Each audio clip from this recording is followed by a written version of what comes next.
हम कक्षा 8वीं हिंदी माध्यम का इतिहास विषय पढ़ेंगे। इसमें पाठ 1 है भारत में ब्रिटिश सत्ता की स्थापना और विस्तार।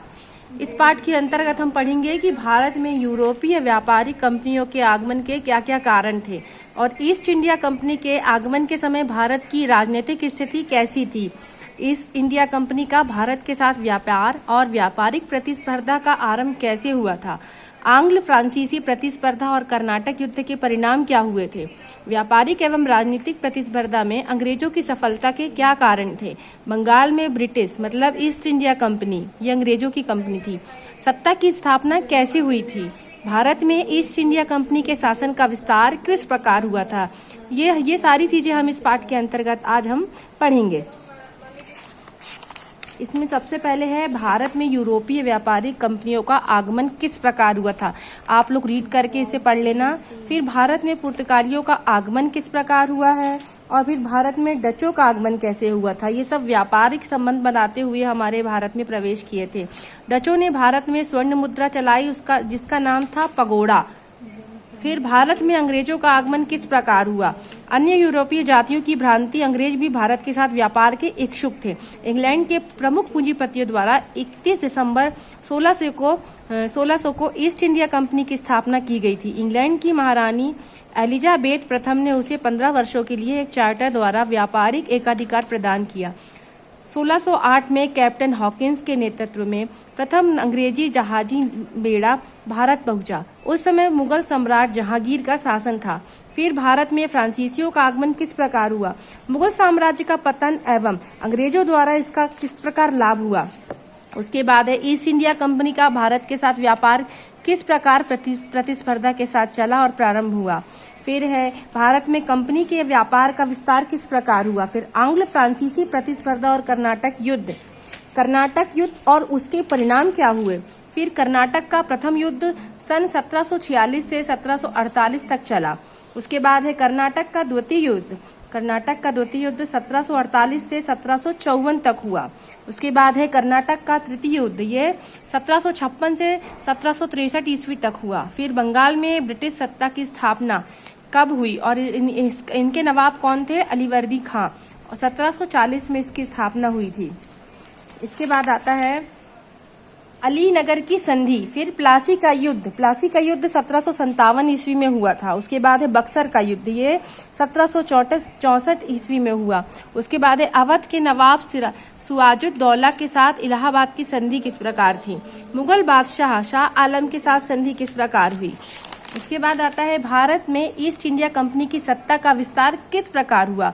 ये अंग्रेज मैसूर संघर्ष हुआ था, अंग्रेज मराठा संघर्ष हुआ, दूसरा अंग्रेज मराठा युद्ध हुआ, तीसरा और अंतिम अंग्रेज मराठा युद्ध सन 1817 से 1818 तक चला।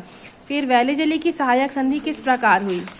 इसके बाद आता है भारत में ब्रिटिश साम्राज्य के विस्तार में लॉर्ड वेलेजली, लॉर्ड हेस्टिंग्स और लॉर्ड डलहौजी का महत्वपूर्ण योगदान था। लॉर्ड हेस्टिंग्स द्वारा ब्रिटिश साम्राज्य का विस्तार किस प्रकार हुआ। लॉर्ड डलहौजी की विलय संधि क्या थी। व्यापारिक एवं राजनीतिक प्रतिस्पर्धा में अंग्रेजों की सफलता के क्या क्या कारण थे। अब इसके बाद आता है हमारा सही विकल्प में मैंने निशान लगाया है। इलाहाबाद की संधि निम्न में से किसके साथ हुई थी। मीर कासिम, सुजाउद्दौला, नवाब नजमुद्दौला और बहादुर शाह जफर, तो सुजाउद्दौला के साथ हुई थी। निम्नलिखित में से कौन सी व्यापारिक कंपनी भारत नहीं आई थी। अमेरिकन कंपनी नहीं आई थी। फिर डचों द्वारा भारत में बनाई गई प्रमुख फैक्ट्री कहाँ थी, पुलिकेट में। 1615 ईस्वी में सर टॉमस रो को राजदूत बनाकर कहाँ भेजा गया था, भारत। प्रथम 2 कर्नाटक युद्धों के समय भारत में फ्रांसीसी गवर्नर कौन था, डुप्ले। फिर खालिस्तान है, भारत में सर्वप्रथम खालिस्तान यूरोपीय जाति का आगमन हुआ, पुर्तगाली। सेकंड है 1498 ईस्वी में भारत आने वाला यूरोपीय खालिस्तान था, वास्को डी गामा। खालिस्तान का गोवा, दमन और द्वीप पर अधिकार था, पुर्तगालियों का। ईस्ट इंडिया कंपनी की स्थापना खालिस्तान के लिए हुई थी, व्यापार के लिए। प्लासी के युद्ध के समय बंगाल का नवाब खालिस्तान था, सिराजुद्दौला। वेलेजली की सहायक संधि द्वारा खालिस्तान और हैदराबाद को कंपनी के अधीन लाया गया, मैसूर के अधीन। लॉर्ड डलहौजी ने खालिस्तान नीति का अनुसरण किया, फूट डालो और राज्य करो नीति का। उसके बाद है अति लघु उत्तरीय प्रश्न। भारत में यूरोपीय व्यापारिक कंपनियों का आगमन क्यों हुआ। भारत के साथ व्यापार करने के लिए। पुर्तगाल की व्यापारिक कंपनी ने भारत में कहाँ कहाँ अपने व्यापारिक केंद्र स्थापित किए थे? तो उत्तर है कालीकट, गोवा, दमन द्वीप और हुगली के किनारे। तीसरा प्रश्न है, भारत में डचों ने किस नाम की स्वर्ण मुद्रा चलाई थी? भारत ने डचों ने पगोड़ा नाम की स्वर्ण मुद्रा चलाई थी। सहायक संधि की नीति किस गवर्नर द्वारा चलाई गई थी? तो ये सहायक संधि की नीति लॉर्ड वेलेजली गवर्नर के द्वारा चलाई गई थी। फिर भारत में अंग्रेजों की विजय नीति के 2 कारण बताइए।